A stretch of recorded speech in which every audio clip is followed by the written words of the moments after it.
आरव और आव्या के बीच की ये अनकही कहानी अब गहराने लगी थी।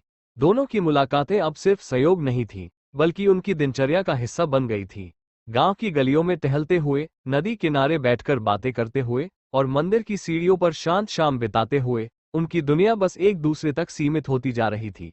एक अनकहा एहसास। आव्या ने कभी सोचा नहीं था कि किसी की बातें, किसी की हंसी और उसकी छोटी छोटी आदतें उसके दिल पर इतनी गहरी छाप छोड़ जाएंगी। आरव की गंभीरता में जो अपनापन था, वो उसे अब पहले से ज्यादा समझ आने लगा था। एक दिन जब सूरज ढलने को था, आव्या मंदिर के पास खड़ी थी। ठंडी हवा उसके बालों को उड़ा रही थी और वह कहीं खोई हुई थी। तभी आरव उसके पास आकर खड़ा हो गया।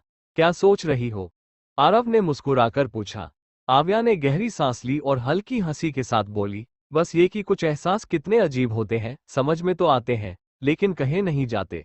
आरव ने उसकी आंखों में देखा। उन आंखों में न जाने कितने सवाल थे, लेकिन जवाब सिर्फ वही दे सकता था जो उसके दिल में था।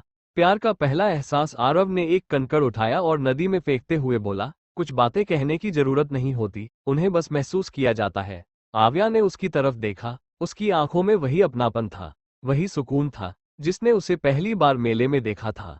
शायद ये सिर्फ एक खूबसूरत एहसास नहीं था, शायद ये सच्चा प्यार था।